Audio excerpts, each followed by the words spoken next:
I just want to welcome you all here on this great International Women's Day. And I'm really glad to see all your faces and such a great turnout. It's a big room, so it looks like less people are here, but it holds a very large capacity, so I'm really excited to have all of you here. I wanted to introduce to you my colleague, the director of the Powell Institute for Women's and Gender Studies, Dr. Powell.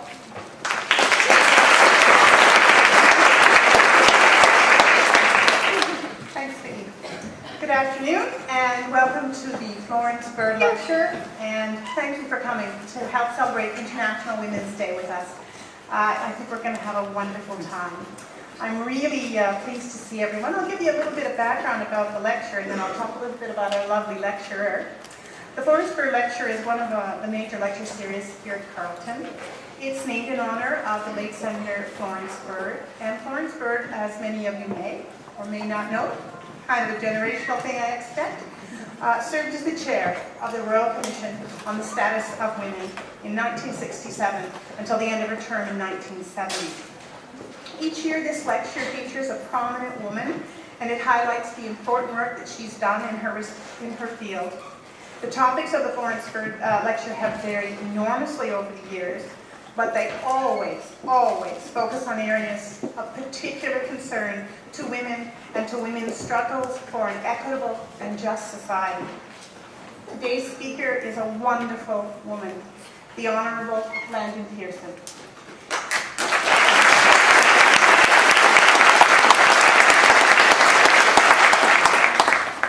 Landon is a former senator herself, but she is also very dear to us. She's an adjunct professor at the Institute of Women's and Gender Studies here at Carleton, and she is, I'll call her the founder and the head of the Landon Pearson Resource Center on Children. Her talk today is entitled From Strength to Strength, Women and Children's Rights Over the Life Cycle. Landon has been a champion of both women's and children's rights, and her work in particular on behalf of children in Canada and around the world has led to many positive changes, and her work continues to stimulate both policy and academic research nationally and internationally. Landon is a gracious and tenacious advocate. She is a woman who, as many of us know, gets things done. But she is also someone who brings people together, who builds connections, and who encourages the people to do and to be their best. Please join me in welcoming the Honorable Landon Pearson.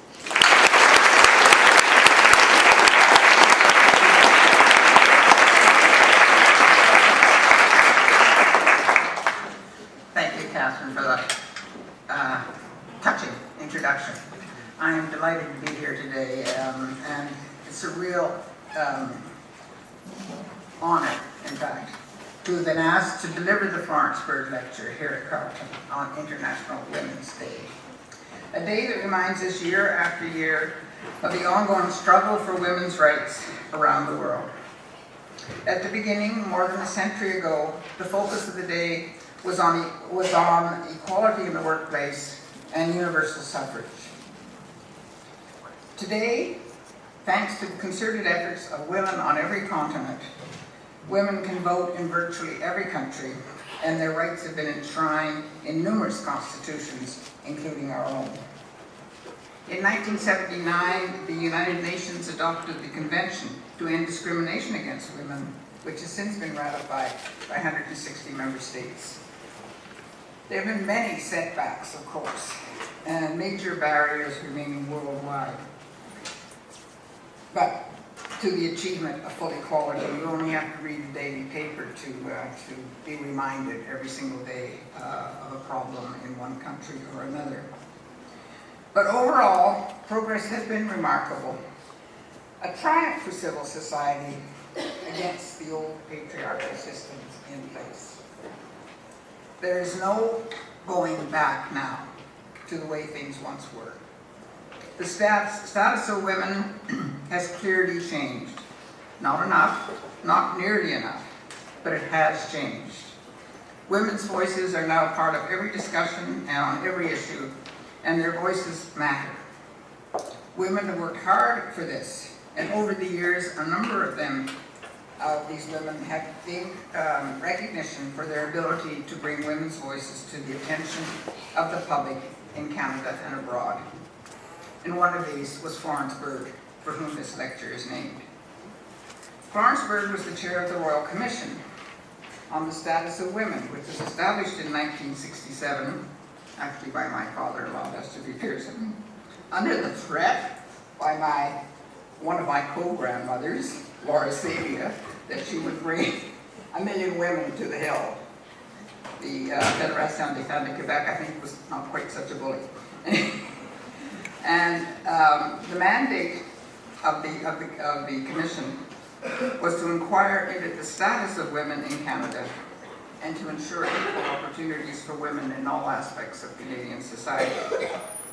The commission's report was tabled in 1970, and in spite of some derisive comments at the time, the Government of Canada eventually adopted about 2/3 of its remarkably forward-looking recommendations.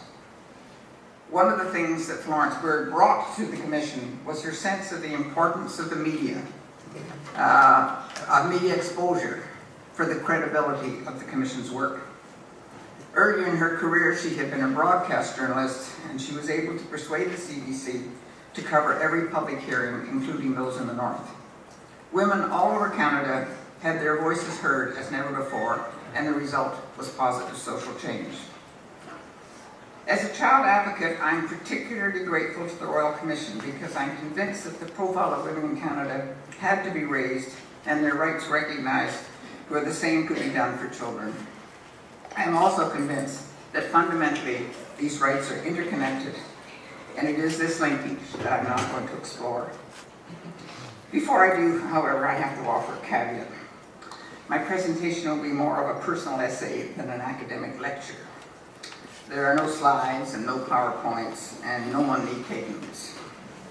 By the time you reach my age, I expect you will have discovered, as I have, that wisdom is more likely to be found in narrative than it is in footnotes. And what I'm hoping is that if you follow my story, you will be drawn to share in my conclusions, because I do have an important message for you. And that message is that stronger women make stronger children, and stronger children make stronger women, and that this is an iterative process that continues over the life cycle. And what do I mean by strength? On this International Women's Day, think Aung San Suu Kyi, who some of you had the privilege of meeting on Skype on campus last week. Personal integrity, a moral compass, and grace under pressure. A friend recently asked me where my passion for children's rights had come from and what keeps it alive. And the only way I can answer this is to tell you something of my life. Because it's only by looking back that it is possible to see how the patterns are formed. I was born in 1930, just a year after women in Canada were declared persons by the Privy Council of Great Britain, so that they could serve in the Senate. My American mother was an artist and my father an accountant who hadn't worked for 5 months. He got me and the job that sustained us through the Depression on the same day. Naturally, he was delighted. Besides, I was a girl, and he already had 2 sons. It was a lucky start, and I was very fortunate to grow up with the emotional and financial security denied to so many of my generation in other parts of the world. The Second World War affected me only indirectly, although I was aware that children were suffering and dying, and I remember being horrified by Hiroshima. I continued to go to school and then to university. My parents believed that almost anything was possible for me, although I don't think the Senate even entered their mind.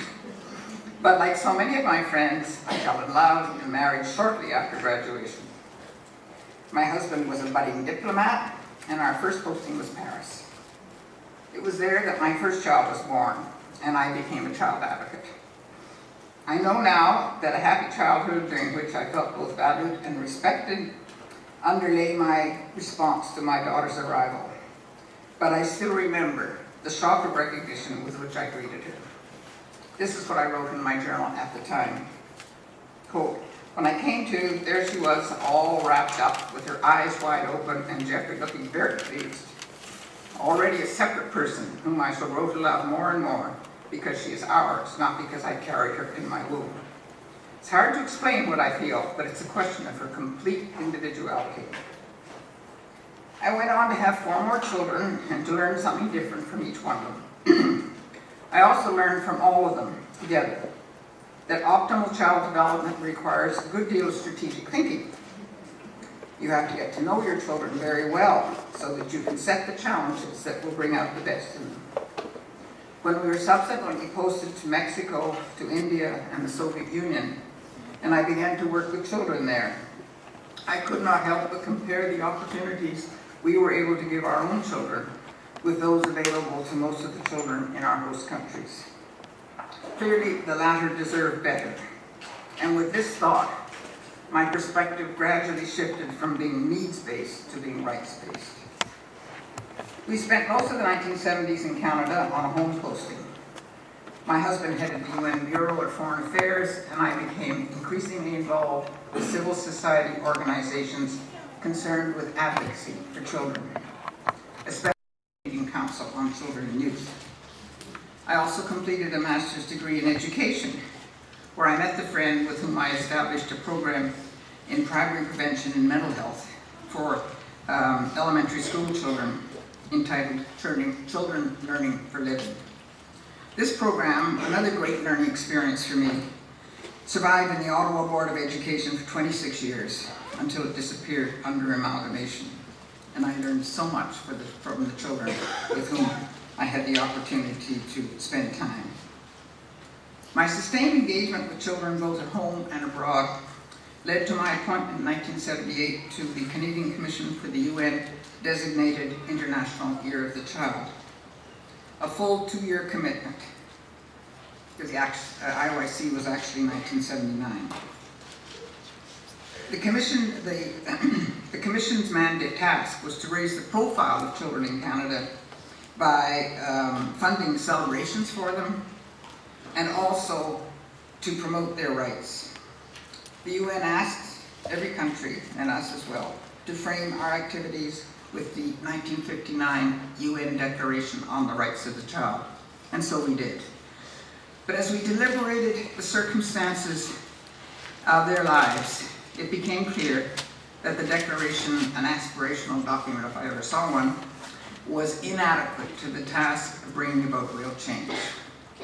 So as a result, we strongly supported the transformation of the Declaration into a convention on the assumption that it would actually have some teeth, because a convention is an international treaty, human rights treaty, that at the very least mandates state parties to be accountable to the international community. The best part of IYC, for me, however, was crisscrossing the country with 1 or 2 of my colleagues to listen to what children of all ages and from a variety of backgrounds had to say. Every time I began to flag, they restored me, even when their stories were difficult to hear, because they had the courage to tell them. What we learned from them was both positive and negative. On the upside, the young people who were obviously thriving credited 2 factors to their success. In the first place, there had always been at least one person who was consistently there for them. And secondly, they had been given many opportunities to make meaningful choices. On the downside, most of the young people we talked with felt that although they might be valued by their own families, they were not valued in Canadian society. This was a shock for me, because this was not what I had experienced as a child. Perhaps having spent 6 years of my childhood under war conditions where every child was expected to do his or her part, I had never encountered this kind of prejudice. What they would tell us was that they were always being served last in the store, and they were suspected of being thieves, and they gave many other examples of the kinds of things that left them feeling disrespected and unvalued. So we promised to do what we could to change these stereotypes, and eventually we came up with a report entitled "For Canada's Children, a National Agenda for Action." Some of our report's recommendations were accepted by the government, but many key ones went unanswered. As the Senate Standing Committee on Human Rights, of which I was a member, discovered 25 years later as we listened to the witnesses who shaped our report, Canada, the Silent, Children, the Silent Citizens. In 1980, as the UN Working Group started the process of drafting a convention on the rights of the child, I went with my husband to Moscow. There I soon discovered that while I hated the system, I liked the people, especially the women, and I began to wonder if that had something to do with Russian childhood.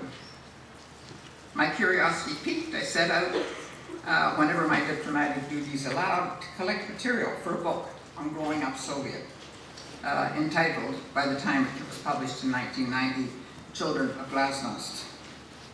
We returned to Canada in 1983, and I spent the rest of the decade splitting my time between writing my book. I went back to Russia 5 times for further research, supporting Children Learning for Living, and chairing the Canadian Council of Children and Youth. And of course, spending time with my own children.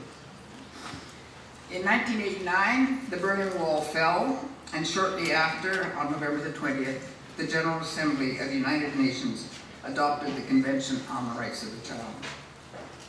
The push for Canadian ratification was on. Along with representatives from other child-focused organizations, including UNICEF, I co-founded the Canadian Coalition for the Rights of Children.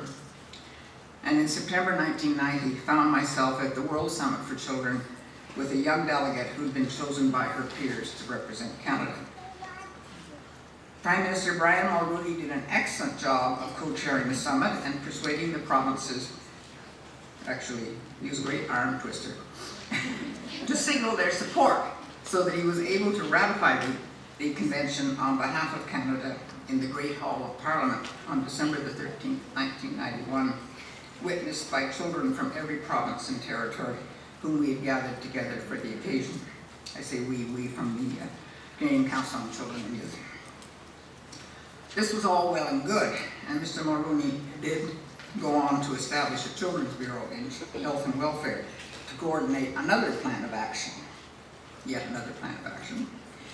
But the strength of civil society advocacy for children, drained of funds and confronted with other difficulties, started to wane, and I began to think that the next move for children was going to have to be a political one. It never occurred to me that it would be me who would be making the move. In 1994, well, I can really remember this, I have to tell the story, but we were up at our cottage and the phone rang, and a person from Mr. Chrétien's office said, was I sitting down? And I thought, well, I don't know what this means, but yes, I'm sitting down, I guess. And she said, had I considered becoming a senator? I said, what? I could hear my husband in the background saying, I don't want you to be a senator. But a couple of days later, Mr. Chrétien phoned. He said, well, why are you spending so much time making up your mind? So I was summoned, as they say, to the Senate of Canada by Prime Minister Jean Chrétien. And the reason, of course, that I accepted was that I was asked to represent that segment of the Canadian population that had no vote, has no vote, children under the age of 18. Technically, of course, I represented Ontario, but I soon became known as the Senator for Children, as well as the Children's Senator. The distinction is important because in the first role, I spoke on behalf of children, and in the second, I enabled them to speak on behalf of themselves. On every bill that I sponsored in the Senate, from the Youth Criminal Justice Act to the amendments to the Constitution that changed the status of schools in Newfoundland and Labrador, I ensured that their voices were heard. In 1996, I was appointed advisor to the Foreign Minister, Lord Axworthy at the time, although I advised 3 subsequent foreign ministers on children's rights. And in 1998, that was a time actually when we had Foreign Affairs and Defense Policy, and included a paragraph on the promotion of children's rights. In 1998, Mr. Prime Minister Chrétien appointed me as his personal representative to the 2002 UN Special Session on Children. He agreed with me that youth participation should be a priority for Canada. And with his backing, I am happy to say that we were able not only to bring young people to New York on our own delegation, but also to persuade many other countries to do the same. Some of the same young people, along with others, helped us in the drafting of Canada's response to the Special Session on Children entitled A Canada Fit for Children, which we launched in 2004. Without their engagement and the energy and knowledge they shared, I'm not sure I would have had the strength to do all this work. I hope you can see the thread I'm trying to pull through here about the strength that I've received all these years from children, not only my own but others. During my 11 years in the Senate, and given my personal experience of the intersection of women's and children's rights, I was also deeply committed to women's issues.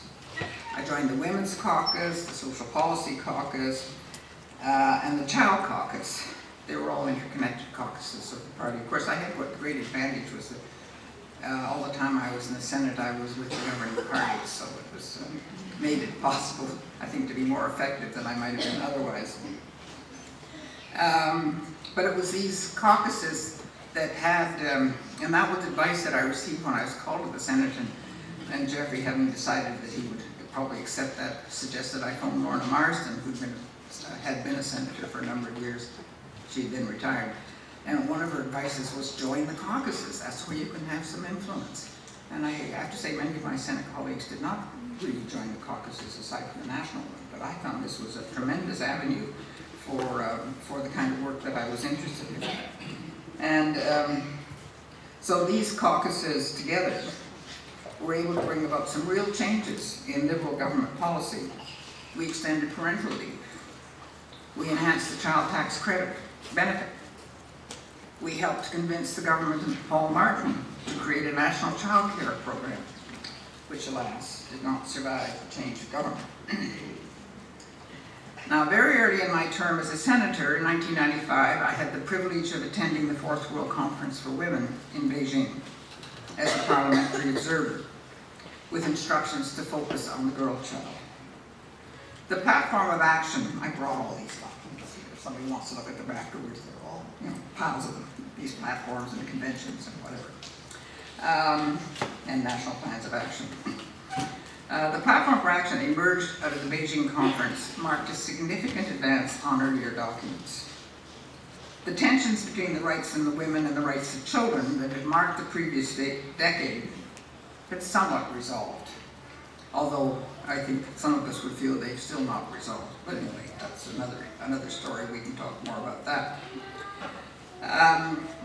Because it was increasingly recognized that both the Convention to End Discrimination Against Women, CEDAW, which had been adopted by the UN in 1979, and the Convention on the Rights of the Child, adopted a decade later, were actually compatible instruments because they derived from the same human rights perspective that had been clarified at the Vienna Conference on Human Rights in 1993, which stated that all human rights are universal, indivisible, interdependent, and interrelated. So there's a separate section. The thing that was so exciting, actually, was that there was a separate section of the platform of action from Beijing that was specifically devoted to the girl child. And it makes some notable statements, such as, I have the reference here, you don't need that, but eventually I will put this on my website if anybody wants to follow up. So this is one of the statements. In some areas of the world, men outnumber women by 5 in every 100. The reasons for discrepancy include, among other things, harmful attitudes and practices such as female genital mutilation, son preference, which results in female infanticide, prenatal sex selection, early marriage, including child marriage, violence against women, sexual exploitation, sexual abuse, discrimination against girls in food allocation, and other practices related to health and well-being. And as a result, fewer girls and boys survive into adulthood. The document then proceeds to make concrete recommendations for actions, but anybody who's been following the situation of girls in parts of India and in China know that we still have a long way to go to bring equality in child survival. So among my last acts as a senator was to sponsor and to help to organize the North American Regional Consultation for the UN Study on Violence Against Children. And once again, we heard from children and youth and young people what it was like to experience violence at home, at school, in the community, and in the workplace. Like Dr. Powell of Sergio Pinero, the author of the report, which came out in 2006, we were galvanized. He repeated, astounded to find out how many children around the world were victims of violence, and his report did not even address children in armed conflict. So were we. No violence against children is justifiable was one of the principles that guided his recommendations. And all violence against children is preventable was another. I agree.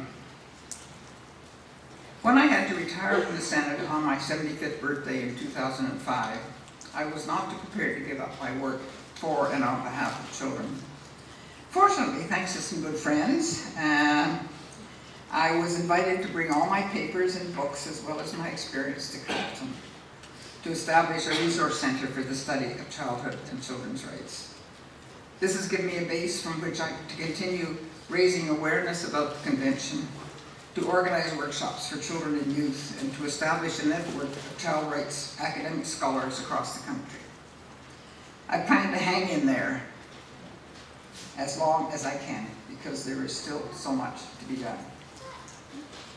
So what have I learned thus far from my long life as a daughter, a mother, a woman, a lover, a writer and scholar, a senator, and a child advocate about women's and children's rights over the life cycle? First of all, I've learned that while there are a number of ways in which we can frame issues related to children and youth and women, the human rights perspective is a particularly constructive one. Using it pushes you to engage directly with young people and, of course, with the voices of women, and to let them help you find solutions to their problems that are likely to work.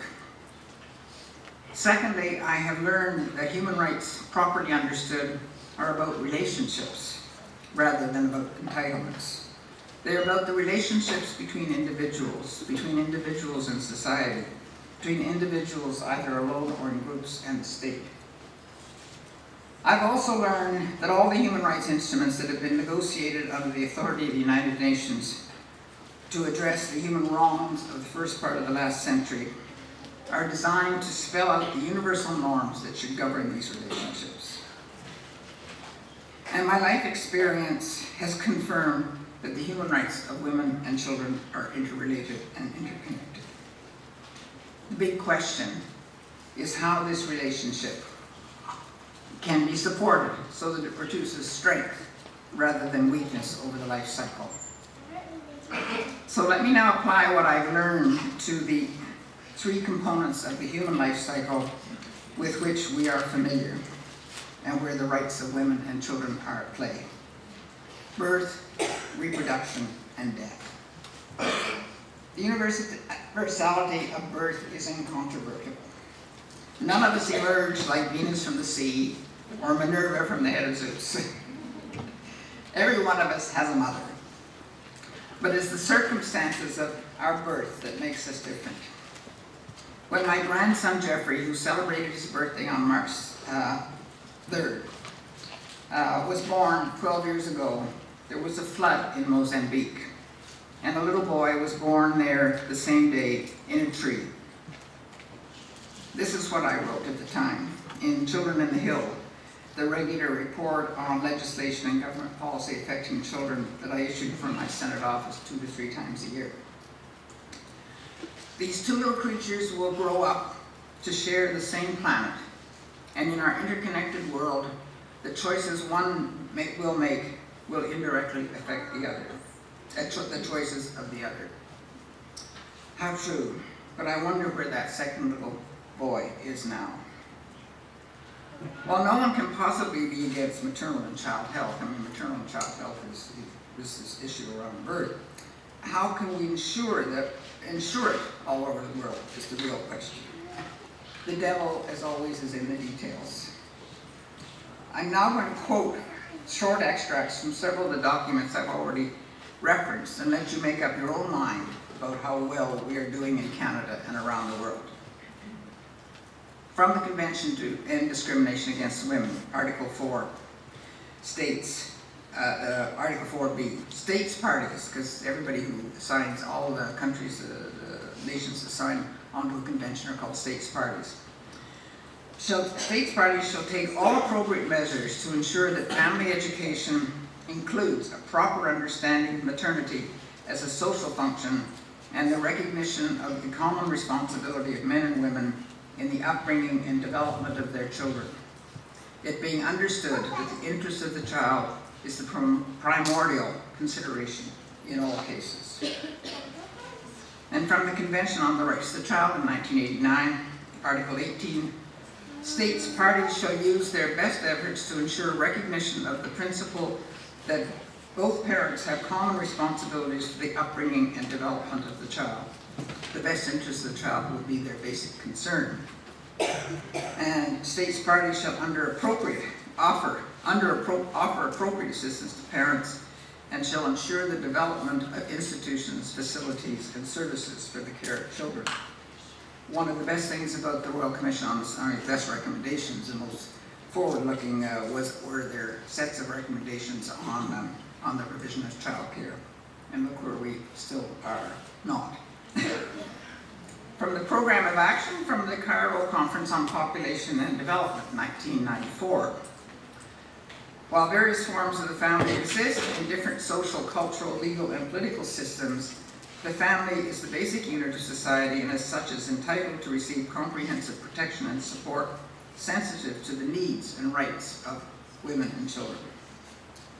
And from the Platform for Action from Beijing in 1995, the social significance of maternity, motherhood, and the role of parents in the upbringing of children should be acknowledged. The upbringing of children requires shared responsibility of parents, women and men, and society as a whole. Maternity, motherhood, parenting, and the role of women in procreation must not be the basis for discrimination, nor restrict the full participation of women in society. Very common themes going through all these documents. Now let me remind you that governments take on certain responsibilities when they ratify these instruments or adopt the programs for action at these conferences. Now Canada is a full signatory to all of these conventions and programs of action. We know what to do so that stronger women can make stronger children, and stronger children can make stronger communities. So why aren't we doing more? The second universal experience in the life cycle is reproduction. Universal does not mean that everyone has children. Some are unable to, some choose not to. What it does mean is that thanks to nature's intense interest in the survival of our species, sometimes I wonder why nature is interested in our survival, since we seem to be doing our best to undo it. But we are all sexual beings. And that with that reality comes a host of issues related to women's and children's rights. During my year in the Senate, sex was at the heart of 3 challenges that affected me deeply, and I'll relate them one by one. The year after I attended the Beijing conference, I went to Stockholm as a delegate to the First World Congress Against the Sexual Exploitation of Children. It was, I'm afraid to say, a revelation. Delegates came from all over the world, to discuss this appalling and destructive abuse of children's rights and to agree on strategies to address it. There were many experts there, but there was only one experiential youth, a member of our own delegation, Cherry Kingsley. So Cherry and I decided to create our own summit of sexually exploited youth from the Americas, and managed, with the help of various government departments and UNICEF New York, to pull it off. So in spring of 1998, Cherry and I spent a week in Victoria, BC, with 54 young people who had been or still were in the sex trade. And they shared their experiences in a variety of ways. We captured all these learnings in a report called Out from the Shadows. Listening to these girls and boys was difficult, but their words have kept me close to the issue ever since. I had already established, under the direction of Lloyd Axworthy, a follow-up to Stockholm Committee in the Senate, and I'm happy to say that Senator Romeo Dallaire took it on after I left and keeps me on as his assistant chair, and we are still meeting regularly and making connections and keeping the issue on the agenda. Our concern is in particular with respect to Aboriginal, the exploitation of Aboriginal girls and women in particular, but boys as well. And just this Monday I was at a conference on trafficking in Aboriginal children, which reminds me, goes on reminding me that the issue is a vital one, and again, keeps me going and preoccupied and going. My second experience was as co-chair of the Special Joint Parliamentary Committee on Child Custody and Access. This was less obviously about sex, but I was taken aback by the amount of emotional violence that colored so many of our hearings as we traveled across the country. At one point, we had to be assigned a plainclothes policeman to protect us in case somebody went off the end. Of course, sexual jealousy may have been only one of the factors underlying the stories we were being told, but it was clearly there. And in the worst scenarios that came to our attention, we could see to our dismay that the children were being used as ammunition in the battle of the sexes. No wonder we entitled our report, For the Sake of the Children. And we did our best to formulate recommendations that would urge everyone to simmer down and to consider the impact of their decisions on the rights of the children involved. My third sexually charged challenge came during my last year in the Senate, when as a member of the Senate Standing Committee on Legal and Constitutional Affairs, I heard witnesses on the Civil Marriage Act.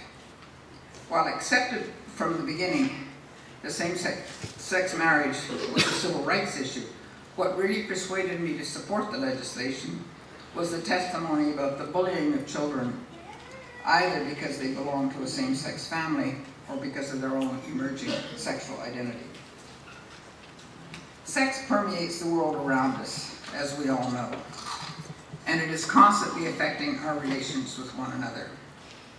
My view over a lifetime of experience that it is our failure to see what it means to us, that our failure to see what it means to us is what lies at the root of so much violence and abuse. Women and children are the primary victims of this blindness, and the only remedy over the long term is education and a culture of respect. Because sex is not going to go away. After all, we are after all sexual beings. There's good sex and there's bad sex, and a healthy sexual life is truly a right for all women and girls. So from Beijing, as the program from Beijing, Action from Beijing says in paragraph 96, the human rights of women include their right to have control over and decide fully and responsibly on matters related to their sexuality, free of coercion, discrimination, and violence. Equal relations between women and men in matters of sexual relations and reproduction, including full respect for the integrity of the person, require mutual respect, consent, and shared responsibility for sexual behavior and its consequences. Now we come to the last turn in the life cycle, one in which I'm particularly interested, as I myself am somewhere near the end. It's a bit more of a challenge to link the rights of women and children to the process of dying, but the link is definitely there. Yet all the documents and human rights instruments on the rights of women and children are silent on the topic. Only the Beijing platform makes a half-brief reference to the unique health needs of aging women. Yet in my view, a human rights perspective on the process of dying, which is, after all, a universal experience, is much needed. I believe strongly that everyone has the right to die, if humanly possible, with their dignity intact, and that this right invokes the responsibility of society as a whole to make a much greater investment in palliative care and in the education of healthcare professionals in end-of-life issues. At this moment in time, most end-of-life caregivers are women, and they are probably someone else's children, as I like to remind those who complain about their tax money going for children, childcare or education, since they've already educated their own. The personal qualities of those who will look after us in our final days are just as important as their professional skills, as I have noted in the knowledgeable and compassionate palliative care nurses with whom I have had contact. I know that a good death is perhaps the last best gift we can leave behind. The grace under pressure of my daughter Catherine, as she lay dying of breast cancer in the West Island Palliative Care Centre, gave strength to us all. But to finish on an upbeat note, I'd like to leave the last words of this presentation to the girls and young women who spoke to us at Beijing. This is what they said. We now present to you an indication of our vision for a future that will be free of today's problems. A future where every girl and young woman will have access and a right to education free of discrimination. A future where all women, young and old, will have full access to health care, related information, and complete control of their bodies. A future where women and men will share equally in the sense of ownership of the achievement of their countries. Also, a future where women can actively participate in determining a new world order free from armed conflict and guided by the principles upheld in the culture of peace. A future where a commitment to the preservation of our natural environment is reflected in all our international, national, and local development plans. A future where work done by women is recognized as an indispensable contribution to the world's economic growth. These girls are now in their 30s. The young delegates we took to New York and who helped me draft A Canada Fit for Children are in their late 20s. What I see now is a new generation, the generation of my grandchildren, emerging. Among the students I mentor and teach, and among those I work with in the North, young Aboriginal people I work with in the North, or who work with me at my center in the high schools where I occasionally teach, at the Shaking the Movers workshops that my center sponsors, at Model UNs, and yes, at the Liberal Convention, I feel new energy and a new commitment to social issues. And the girls are particularly active everywhere. So I say to myself, rejoicing, from strength to strength. Thank you.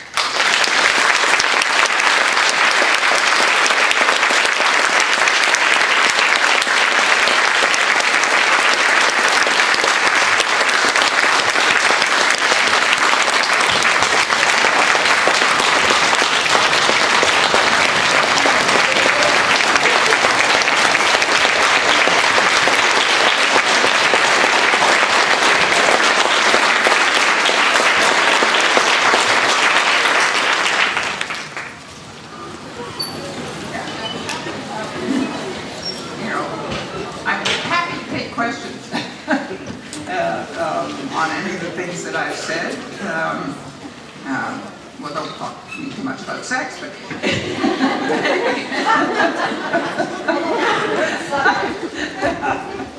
anything else that it might be, might view needs some, I could perhaps clarify for you. I have a website which is called www.landonpearson.ca. And there's a lot of material on that relates to the work I've done. But anyway, so someone has a question. Okay. Hi. Thank you for your lecture, and I would also like to acknowledge that we're on unceded Algonquin territory as of right now. And I just wondered, you mentioned Indigenous populations a couple times very briefly in your lecture, and I was wondering how you think, because I work actually at the Youth Services Bureau of Ottawa, and I'm still considered a youth, and I do a lot of harm reduction policies, and you see disproportionately Indigenous populations, especially youth and children, affected by abuse, poverty, street involvement, addiction, violence, sexual violence, all these things. And most of our services, especially institutional, like government services, are extremely not culturally relevant. And you look at like CAS, the Children's Aid Society, 30% of the children in state care are from Indigenous populations. You know, and this is not a haphazard occurrence. So I wondered if you would maybe delve a little bit more into like how decolonization and the neo-colonialism that is still ongoing within Canada, for sure, is so crucially linked to rights of children and traditionally marginalized genders. I don't use women for a very specific reason, but I just wondered if you could elaborate on that at all, because I know you touched on it a little bit, but it's just a really like a personal interest. Well, this has been an area which, in fact, I've become much more involved since I was in the Senate and sat on the Aboriginal Peoples, Standing Committee on Aboriginal Peoples. I think, like many of my generation, my level of blindness was considerable in terms of the status of Aboriginal peoples in our country. I always thought of myself as, I remember thinking abroad, when you're serving your country abroad, and you're quite proud of the fact that, you know, Canada is not a colonial country. When I came back and became more involved in Aboriginal issues, I realized, in fact, we were a colonizing country. And so over the last 15 years, I've done a great deal of work with youth, children and youth in northern communities, particularly the communities north of Sioux Lookout, the fly-in communities. And I think, just as you suggest in your question, there's an enormous amount of work to be done to sensitize people to the most constructive ways of interacting with these young people. I'm glad to say there are a number of champions, people like Cindy Blackstock and so on, who work with the First Nations Child and Family Caring Society, and who's doing this human rights challenge that has just been heard in federal court on the race-based discrimination against children in the child welfare system. The issue is getting, it's the perspective that I take in the work I do with the North-South Partnership is the empowerment of young people, that the best way in which we can help to break some of these stereotypes and bring much greater awareness is by helping the young people, who many of whom are really doing quite well, to be seen, to be visible, so that we're not, all our prejudice is not tied to the stereotype of the ones that are having difficulty, which isn't to say that we don't need to really work to support and to work with those young people, but it's I'm very impressed with for example, these young women that I met on Monday who come from difficult circumstances, on their resilience and the ways in which they are learning the vocabulary of beginning to discover their feelings and emotions and how to deal with their situation. So I think that the challenging for anyone who wants to work in partnership with these communities is building trust, because colonization leaves a very long legacy of mistrust of education, mistrust of interference, and yet at the same time a dependency on what we've created. I am not looking for short-term solutions, I'm looking for long-term solutions, and the long-term solutions lie, as always, with the young.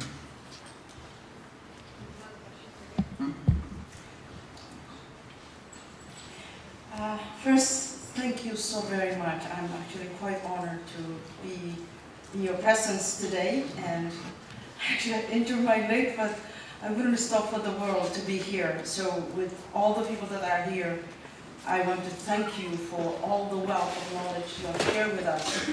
And I don't think it is the end of your life. I think it's the other stage.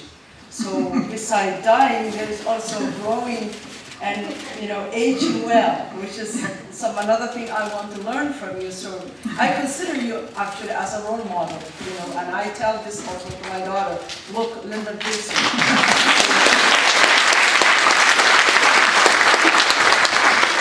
But now comes the hard question. I would say myself and my own daughter, who is a Canadian, we are the success of inclusion. I am a professor at Carleton. I was a teenage girl who was actually also pregnant when I came to Canada.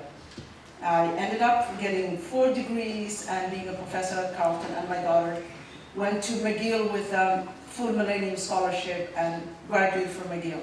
So I would say that we weren't the elite, I didn't come with money, I came with sponsored refugee status from war-torn country.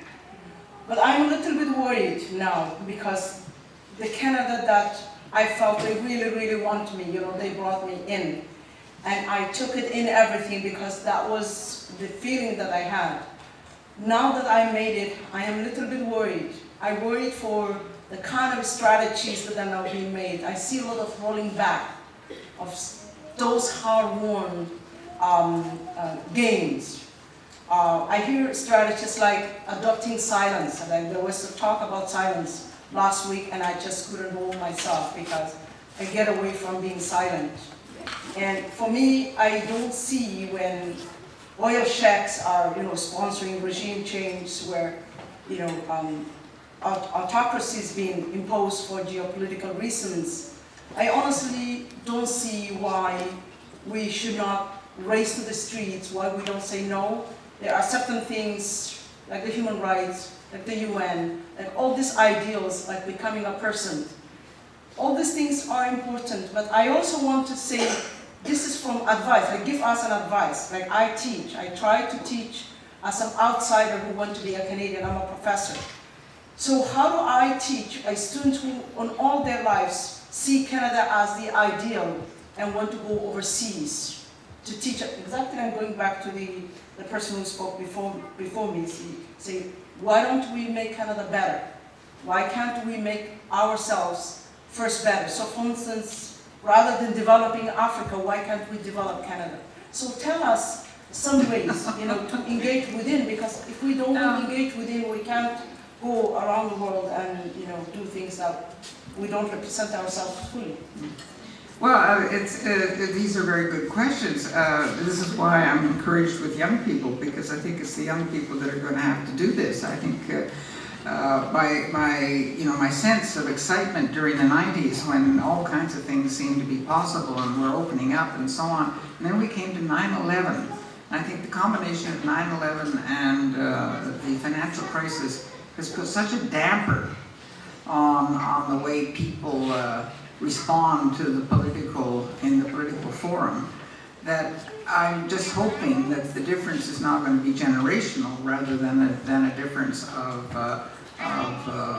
groups across the country. I feel that you young people that are here, you're all the natives of cyberspace. I'm an immigrant. I'm learning, but you're the natives, and I think there's so much that can happen through there that many of us can't even predict. So the important thing to me is to, when I speak of strength, and the words that I chose those words very carefully. It's the sense of personal integrity and a moral compass and grace under pressure. Use those things. Find out who you are and keep your integrity intact.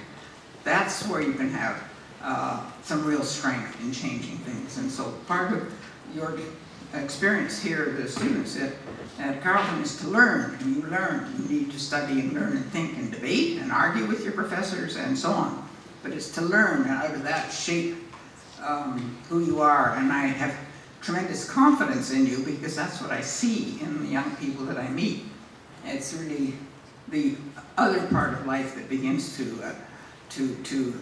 knock away at the edges, and don't let yourself be knocked away. I do see a difference, honestly, in this generation from the previous generations. I think there's something new astir, and that's really the best hope I can give you, because the solving, as I know only too well, of diplomatic problems, or how many times I've watched us in the West rush in to try to solve a problem and make a mess of it. So it's you need to know who the people are that you want to bring in some support to. You need to, you can't use your own solutions to figure out, because it's different, whatever they're doing. And so this is one of the great opportunities of the university, is to give people exposure. This is why I'm so excited about the growth of the Model UNs in high schools and universities. The people have to take a different perspective, or some of the debating where they know what the topic is, but they don't know what side they have to take. You've got to get these flexible minds that will become creative as a result. So I continue to see education as it's the long term. It's not a short term solution. It's a long term solution. That's important. Hi there, Senator Pearson. It's Diana Rivington. Oh, hi. And I just wanted to say that one of the things that I heard as you spoke was something that you didn't make very explicit, but is also another thread that goes through what you were saying. And that is inside and outside. So if you want to make a change in Canada, then you need to work outside to influence United Nations documents that are aspirational, that say this is what we want for children. So then you can get that document, you go back to Canada, and you say, look at these aspirations, how are we doing? Well, there's a gap, let's have a plan of action. And then you go to the next meeting of the United Nations and you say, this is what we learned from our plan of action. And then that rolls into the next iteration of the aspirational document. So when you have the Declaration on the Rights of the Child and you turn it into a convention that has legal status, that needs to be ratified, and you make that more powerful. These are threads that you pull together. You've worked inside Canada to make things better, but you've taken those examples outside to the Commonwealth, to the Americas, to the UN, and said, look at what we're doing in Canada. Let's define some of these, where we want to go next, and then you go back and you say, well, this part is working really well for children in the south of Canada, but the gap is in the north, so let's look at that. So these are strategies that all of us need to do when we're looking at issues. What standards can we have external people, external forces declare as standards? How can we influence those standards? And then turn around and say, well, how can we meet those standards? And I think the women's movement and the children's rights movement have done that very effectively. And I want to thank you for your part in that.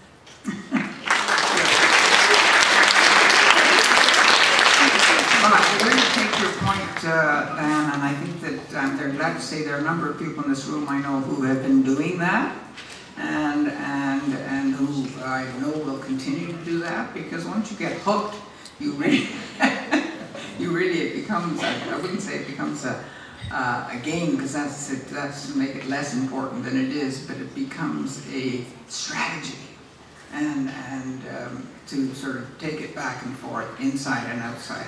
Thank you for that comment. Hi, I'm Vicki Bromley again.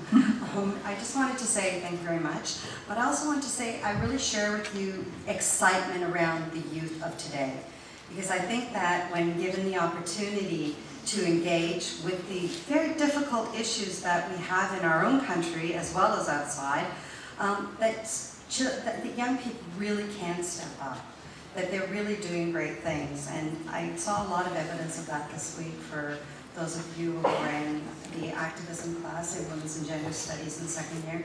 I've been to every event. I think that you guys are doing a terrific job in raising issues that are not necessarily the issues that are set for you to be defined as human rights or child rights issues or even women's issues, but rather that you're interpreting these for your generation and you're taking action and you're really stepping up. And I think that what you've given us such an inspiration to say it's not just about teachers teaching or Parliament leading or senators leading or the UN leading, but rather it's about being participatory, being engaged, and that's what I heard from you. Listen to youth voices. They have something to say. They have something to teach us. They have strength to give us. So I really want to thank you for that. Thank you. Thank you.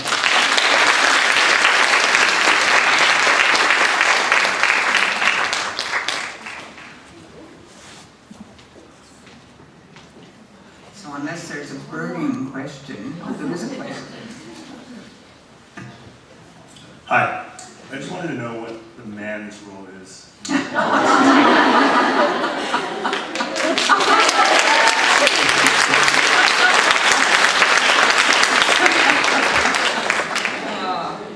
Thank you for that question.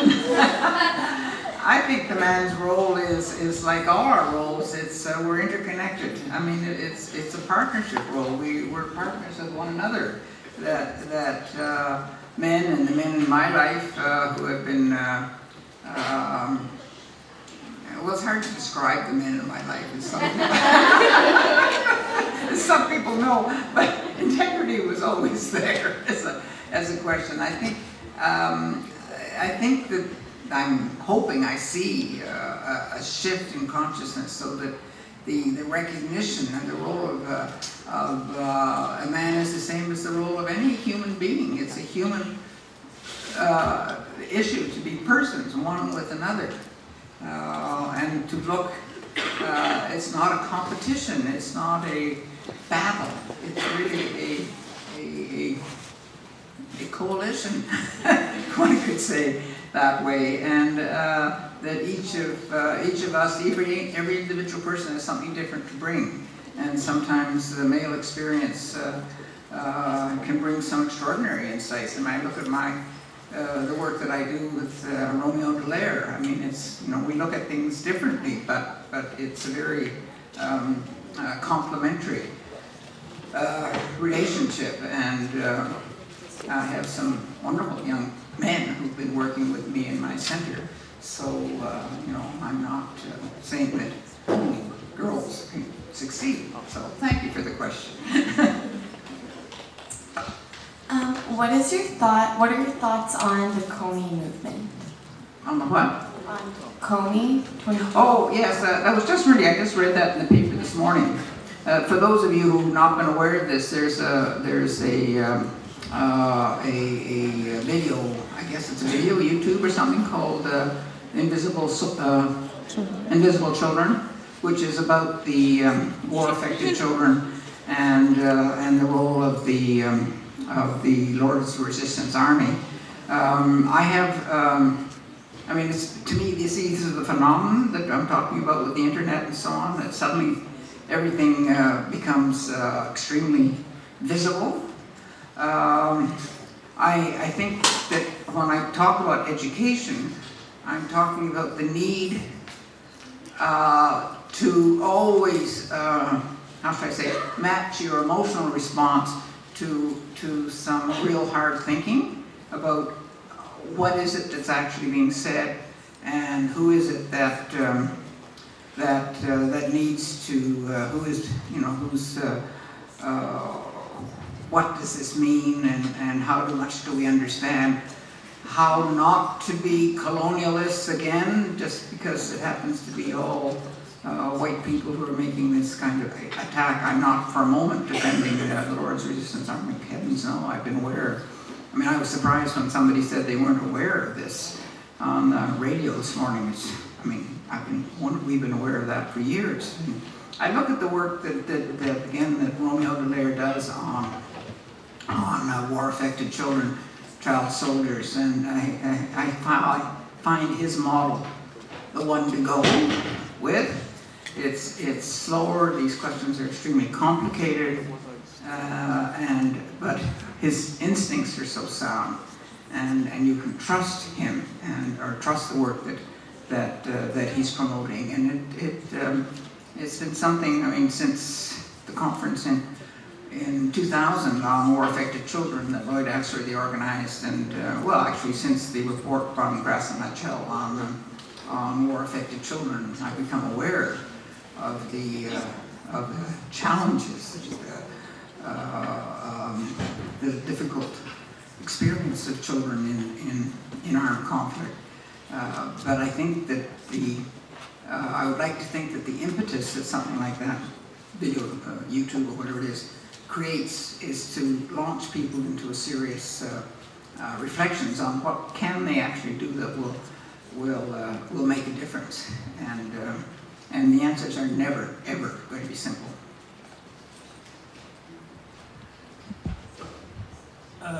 My name is William Reed. Thank you for your wisdom speech. I appreciate it. My question is, I want to take you to the notion of genocide. And there is an issue now in the world that language itself has become a corrupted thing. It corrupts a lot of issues. You are advocate for children and for the women and for women. But most of the time, these vulnerable people are caught up in the issue of language, such as sanction. And sanction also, they be denoted, it's not a genocide. Conventional war, they denoted a genocide too, that it is not a genocide. Civil war are there, but the problem there is the language itself, the way that politicians address the issues. So, is genocide, is a sanction, is it a genocide or not? Boy, that's a difficult question.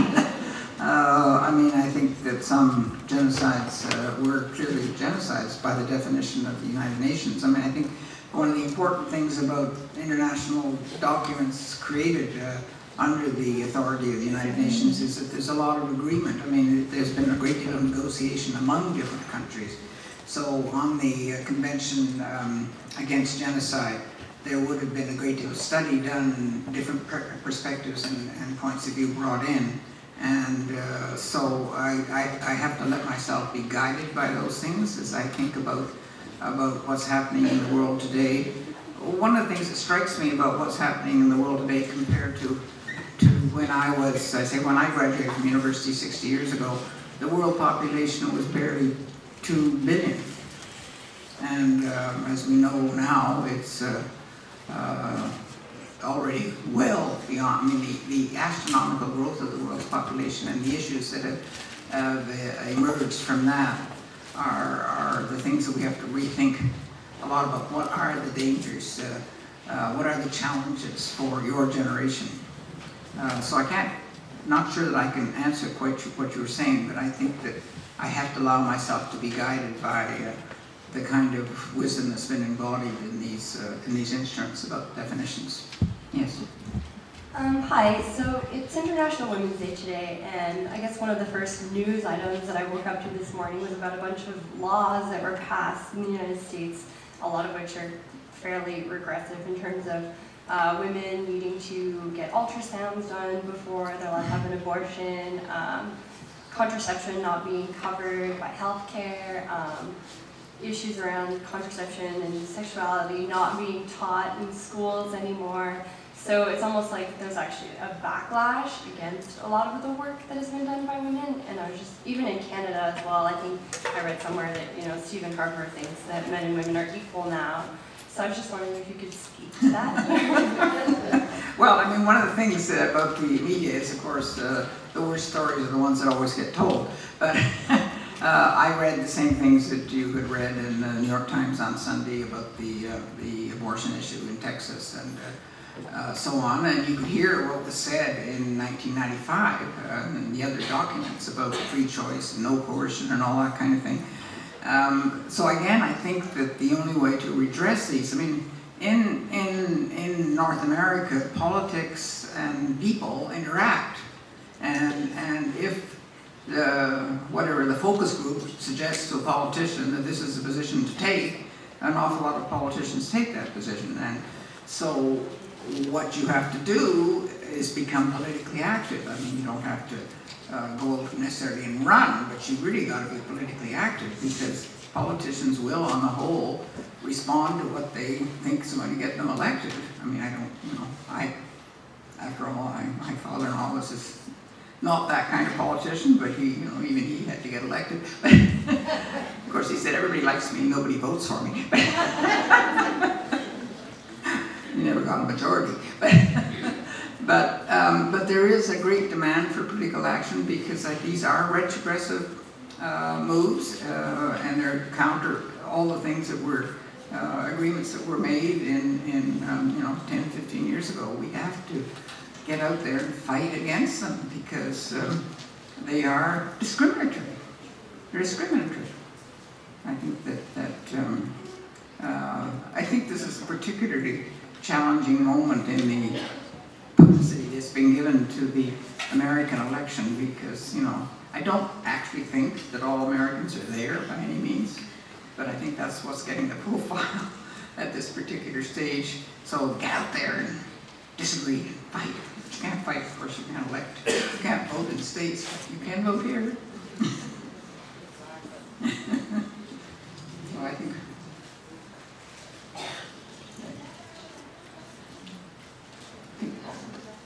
that's all. Anyway, thank you for the question.